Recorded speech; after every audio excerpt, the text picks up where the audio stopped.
These days, everybody seems to be asking for your money and your time, but how do you know if it's worth it?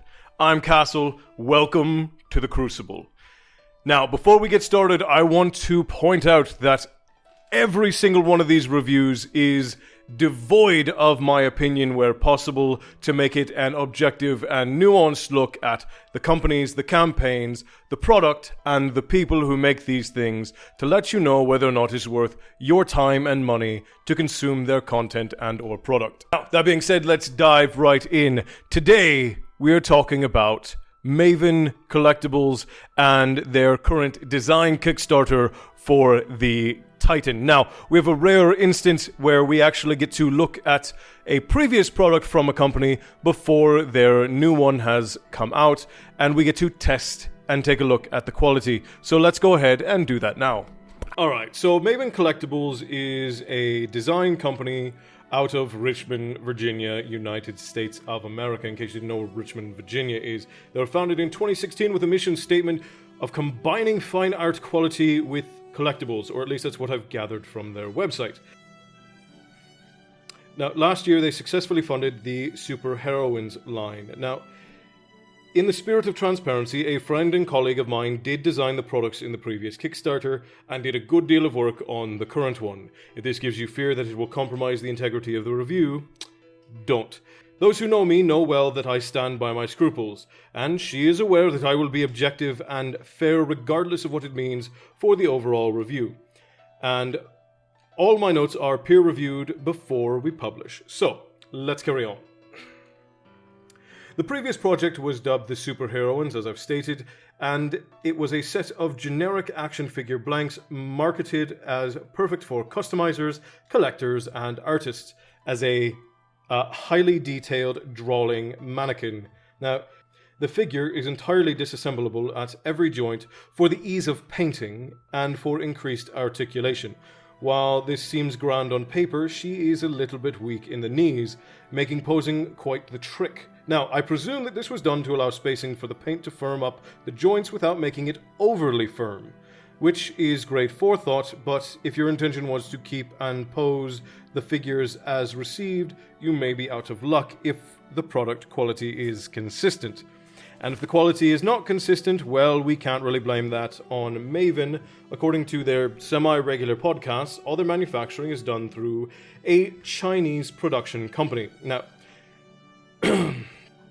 though the group does boast that their CEO quality-checked every single figure himself before shipping it out. Now, of the issues I have with the product itself, the shipping is the only major one, but we'll get back to that in a bit. Now, the quality of the plastic injections is very good and even. There's no visible plastic flow, which is good because, given the mono grey color, it would be very, very noticeable. Now, the pair that I borrowed has a few sticky joints, like one of the feet was stuck, but we managed to unstick it before we started recording. Otherwise, all seems to be well. All the parts are engineered nicely, and they function as you assume they should. Now, here comes the scary bits. With all of these pieces being interchangeable, there is an incredibly high risk of breakage of the tiny, still plastic pieces of the figure. Now, the company does claim that they will, and appears to have already replaced a few broken parts, but their website shows that they are out of stock for spare parts, and it does not appear as though they have public plans to produce more. So, if you had plans to be regularly changing out the pieces, perhaps rethink that and just keep the punching or high-five hands plugged in for the long haul.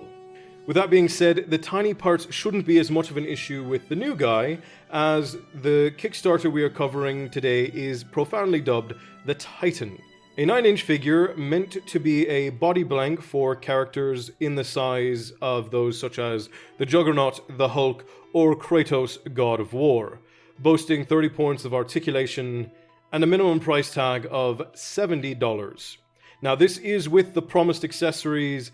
The blanks are a non-buy in my opinion, as they have minimal usefulness without any of the accessories or interchangeable hair and headpieces. This figure rests at an unconventional 1/12 scale, as did their first production in the Super Heroines line, whereas the industry standard for action figures tends to be a 1/10 scale. Now, I do want to point out on a previous point that most action figures don't stand up. So this action, the smaller of the two action figures, not being easy to stand up and pose, not really outside of the norm for action figures. Most of them, as Maven actually mentions in their own podcast, most action figures ship with two left feet. The only reason why I bring it up at all is because of the claim of quality for the figures, and in my opinion, that claim of quality should mean that the figures will be easily posable and standable. Now, all of that aside, first and foremost, I want to say that the quality of these figures and the potential quality of the Titan figure is phenomenal. There are some uneven lines on the leg joints, but overall an incredible design. That combined with Maven's record-breaking goal of delivering these toys in just over a year is quite impressive, and they did manage to do just that with the superheroines. Now, design projects have one of the highest failure to deliver rates in the segment, and they often deliver below quality. And to be perfectly honest, many of them join the 84% of projects that deliver late. I think the segment with design projects is actually 92% deliver after the date they promise. So the accolade is to be given where it is due. All this means that based on their short track record as a Kickstarter company, you are highly likely to get your product, and you get it when they promise it. And it should be at relative quality. Now, where they begin to fall short as a company is in their marketing and interaction, boasting an Instagram following of over 25,000, or just 55. Now, for some unknown reason, Maven has split their fan base, a bad move even for the biggest of companies. Let's all remember the most notable example of Quickster and Netflix and the disaster that ensued there. Now, leaving their 25,000 follower account dead for the most part during the times when they are not running a campaign, and posting the exact same content to that account as they do to the Maven Twitch account of 55 or so, it is a major and grave misstep. And these are very common in small and new companies, and they can make or break the reach of said company. Now, a quick brush through their Instagram will show that the quality interaction is less than 6% on more than 80% of their posts, where Maven had strong potential to shine by creating a Twitch account to actively interact with their community and with their customer base. We find what is a common failure to understand one's audience and understanding audiences in general. Now, where I'm sure the thought process included not wanting to bog down their main account's feed with Twitch notifications, this is a deafness that many companies new to social media suffer from. As a matter of fact, I'd go so far as to say most companies new to social media suffer from. What could have been a substantial platform for interacting with a customer base and building a reliable audience has become a monotonous task of regularly scheduled programming to an average audience of 4. Now, this is according to Google Analytics and the social blade around the account. Now, this combined with the utter lack of proper advertising, paid or partnered influencers, and seemingly very little forethought and foregame, it makes both accounts seem and have all telltale signs of being rushed. And that's 2 back-to-back rushed projects. Now, at the time of recording this, the Titan has 2 days left on Kickstarter, and by the time you're seeing it, it should have about 18 to 20 hours left. So go check it out for yourself. As of right now, both projects have been funded, but both barely skated by. Now, on that last point, this is likely not entirely due to the inexperience of Maven at all. Now, collectibles, comic books, and tabletop gaming are incredibly close-knit communities and industry segments, to a point of sheer hostility in many cases, with 80% plus of these individual segments being controlled by no more than 5 or so large companies, and the remaining percentages made up of indie developers, publishers, and fabricators who have been surviving in the industry for better than 15 to 20 years. Now, the gatekeeping in these communities, from the forums to the individuals and the companies, is rampant, and sometimes it's even militant. So the largest sin here for Maven is walking into a war zone with their Boy Scout greens prominently displayed. What all that boils down to is limited to no community support. You get this in digital spaces as well, just not as prominently in segments like game development. For a company that seemed, based on the details of their original Kickstarter, to be hoping that the quality and novelty of their work would carry them through with some community uplifting. Now, unfortunately, that isn't the way things pan out in these segments, and I am no level of uncertain that Maven has felt the sting of that venom, as they mention regularly in their podcasts when referencing the Heroines project that several people derailed and blockaded the project. Now, here are the two issues that I take with the projects. The first is the bleeding packaging.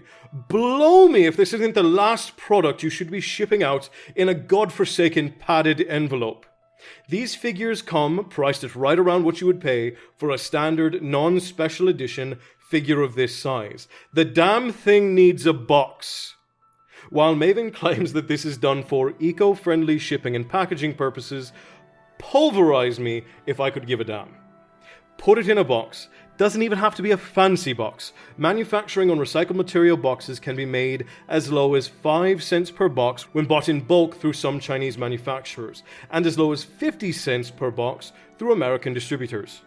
Skip the toe tags on the Titan and put him in a box. At this price, an envelope is just asking for issues, and to be fair, I could not find any claims that any of the previous figures arrived broken during shipping. Now, that does not abate my point or my concern, it still stands. Now, the second issue is this. The projects have been funded. Great. Now what? Neither toy is going into manufacturing, so collections are not in the foreseeable future. The broken parts will not be able to be continuously replaced, so any segment in digital stop-motion filmmaking, for which these hold a huge potential, this is just my personal opinion, is completely unrealistic. What's the end goal? I won't and absolutely cannot deny that these things are really frickin' cool. They're bold, they're different, and they're unique. But that doesn't equate to value. And it certainly doesn't give a reason to drop $70 on something that your average collector can't and won't have a use for. Not being tied to any major properties and lacking in long-term manufacturing makes both projects really spectacular party tricks. If the target is customizers, that's a very limited audience, with only 10 to 15 customizers of any note or influence in total in the industry, and only about 500 industry customizers that ever actually make a product. Now, customizers, when it comes to action figures and collectibles, this is a very vocal group, but not an incredibly active group. You will get forums with thousands and thousands of contributors, but very few who ever make a tangible product. Now, it seems like a gross waste of time and talent on the part of Maven to pursue these projects without any significant long-term aim. Again, I want to emphasize that the figures are incredibly cool. They're spectacularly engineered, and they're very ambitious. I still have to ask what the end goal is. And at a $65,000 base, they are barely covering the cost of the employees it takes to make these sorts of things. Just for instance, this sculpt and the engineering on it, based on all the photos that they've put up and the specs that are on their website, and this is what has been released through Kickstarter, Instagram, and their website, would run professionally between $7,000 and $15,000 just to design the toy. And this is based on standard market prices for time and quality. Now, as is customary, I did reach out to Maven for comment and was hit with a stone wall of silence through their website email system. Now, this was mildly disappointing for a company who takes so much pride in having real people who answer the phones and emails. But they are in the midst of a Kickstarter, and at current, our audience for the Crucible is effectively very small, so I can't blame them for not responding. And it might be that the email system on their website is broken, but that would be even worse. Now, regardless, we couldn't ask them any of these questions directly, so it's all up to our outside looking in perspective, and from out here it all looks a bit monochromatic. Now, I did delay this video an extra week to give time for a response, and nothing. So, no response, no comment, throw up the sticker. So the questions remain. Is it worth your money, and should you back this project? Is this going to be valuable? Odds are, not monetarily.